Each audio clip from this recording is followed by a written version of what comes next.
All right, now my main focus point on InvestTalk today is about credit scores.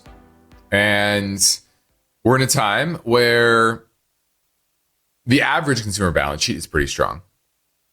But that doesn't mean that you can't improve it and know how to take action to massage that number higher so that when you do need credit at some point, you can get it at the cheapest rate possible.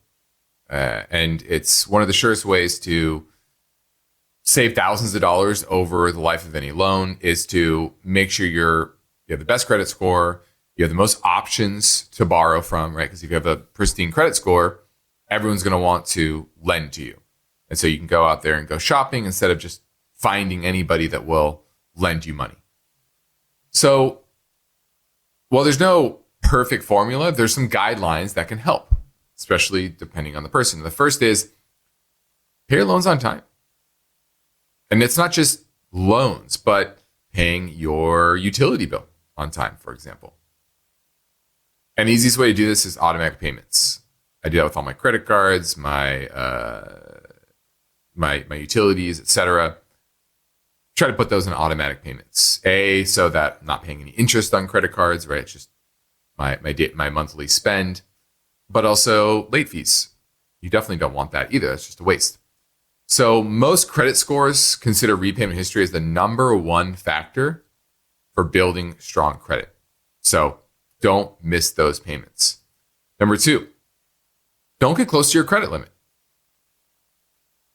There's the age-old adage, which is don't cancel credit cards, especially those that don't have an annual fee. You want to keep those open as long as possible. I remember I have multiple credit cards that I just don't really use.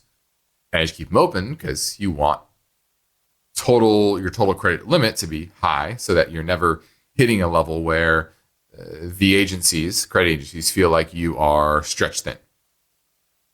And I remember, I think I had a Discover card when I was younger, never use it. And they sent me a thing saying, hey, if you don't spend money on this, you're going to shut down your credit card. Well, found that credit card. I hadn't even activated it, I think they sent me a new one. I hadn't activated it. I activated it. I bought one thing just to keep it open for probably another 5-10 years. So I would do that if you can.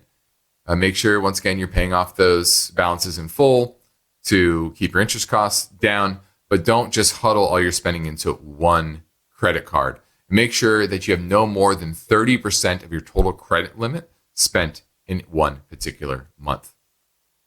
Number three, have a long credit history. So the earlier you can start just getting credit, even if it's just a credit card you don't use, some sort of loan that shows that you're not going to go crazy, you're not spending out of your means, and you can't repay that loan or that credit card. Just start it.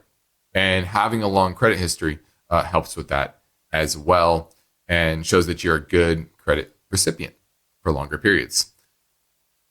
And then if you need credit, make sure you don't just willy-nilly apply, because it does hurt your credit in the short term. If lenders see you applying for a lot of loans, it starts to think that you are having financial setbacks and there could be broader issues. Okay, so try not to run it too many times. And then I think this is even most important, and I always do this once a year, is I fact check my credit report. Go on there. You can get a free credit report at any point. It's part of the regulation, and see if there's anything on there that isn't really you, and dispute it. These things can go on a lot longer than you think, and so you should be doing that at least once a year. So hopefully those are some guidelines that can help you build and maintain a pristine credit rating.